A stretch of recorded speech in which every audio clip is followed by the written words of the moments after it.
Hello, my kitties. I am your host, the Cryptkeeper, here to host the show for the day. I'm your host of the Ghost Most. So therefore, I am taking over the show for today. Cryptkeeper! What?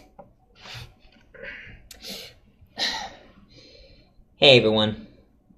Cryptkeeper, how many times have I told you? I can only let you be a guest in my show, but I'm not going to let you take the host part. Oh, come on, man. It's been a long time. Anyway, ladies and gentlemen, welcome for today's show. Today, well, sorry about the background. I been transferred again, and it's pretty cozy here because the snow and all. Anyway, my guest here is the Cryptkeeper, as you can see. Hello, kitties. Anyway, this is exactly my topic for today. Today, my topic is going to be Tales from the Crypt. Now, of course, this Tales from the Crypt, actually. But first, a little history. Back a long time ago, in the 40s or 50s, there was a comic book company owner who goes by the name of Matthew Groening. And his father created his own company after he did some artwork for Superman and Wonder Woman. And then all of a sudden he created his own comic book. It was called EC Comics. EC stands for Educational Comic. Yes, it was a bore. Yeah, it was educational everything. Nobody didn't want to buy it. I mean, there was Bible stories, history stories, everything. So, after he died, his son, Matthew Groening, decided to take over the company. But, of course, he didn't know anything about how to run a company, how to run a comic company and all. So, therefore, he decided to make a new direction by turning EC Comics from educational comics to entertaining comics. Yes, and it was very interesting. Entertaining. I don't know how he does that head thing. What? This what happens when you're completely dead.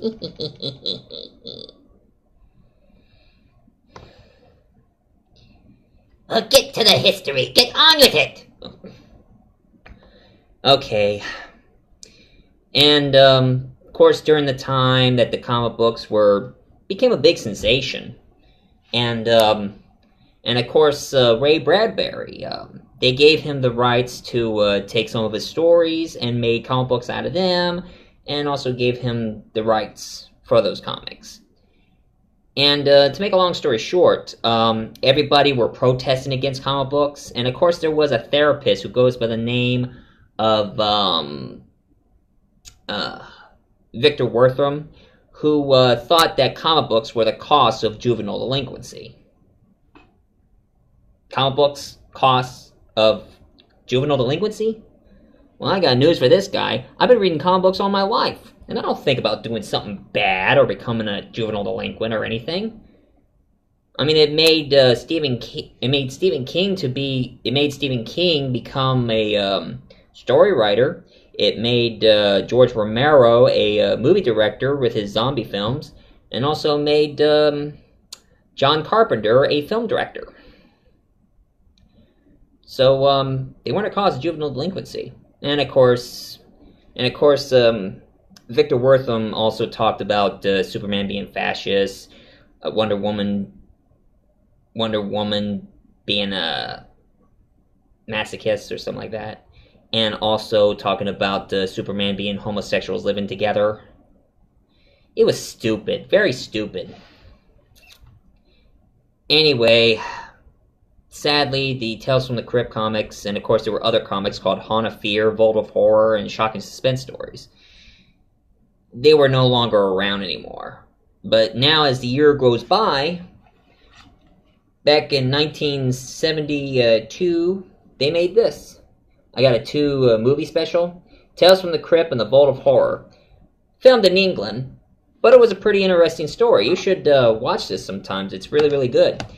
And also Stephen King, he did a movie with the help of George Romero. They made Crypt Show, based on the Tales from the Crypt comics. Crypt Show was pretty scary and not bad. Yes, but the host didn't introduce me yet. I'm getting to it. Anyway, and then after that, HBO decided to get the rights of the comics, and therefore made the TV series. This is my DVD collection. I got season 1, 2, and 3, and 6 and 7.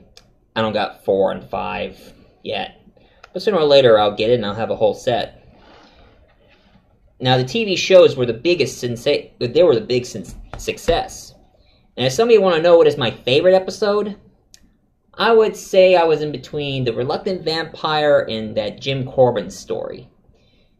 One thing I like about these stories is they tell short stories about people who do bad things, and at the end they get their comeuppance. Like, they did one story. Oh yes, take the meat, it's the humanity. Yeah, about a butcher who decided to boost the profits by selling spoiled meat to his customers. And make a long story short, his wife killed him and put his body parts on the butcher counter. And going like, tainted meat, anyone?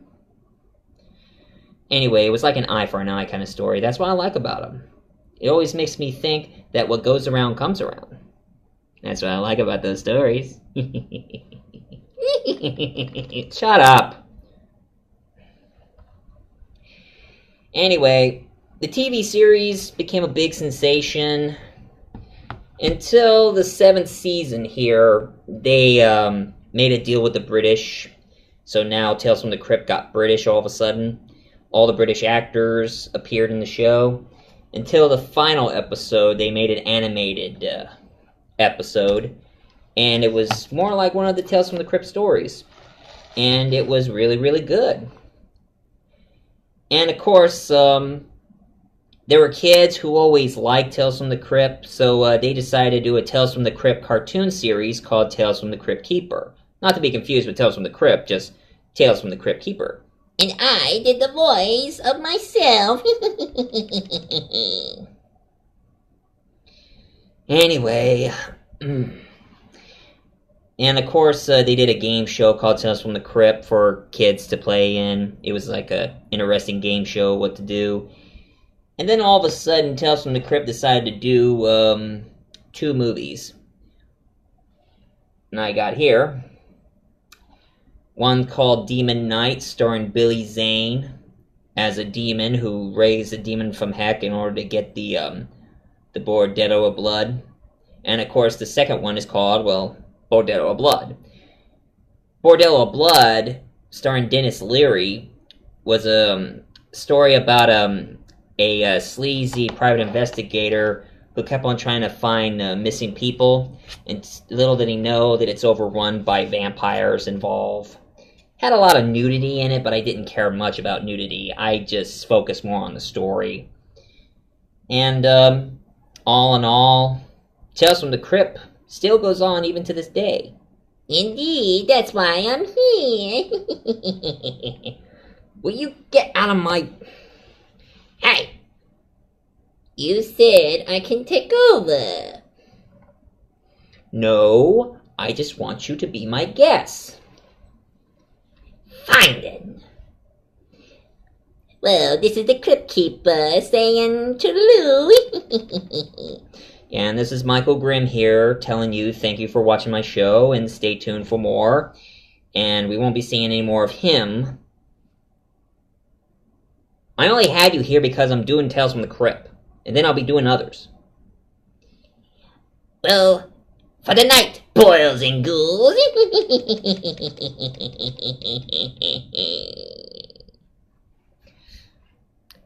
Goodbye, everyone. Get your hands off me!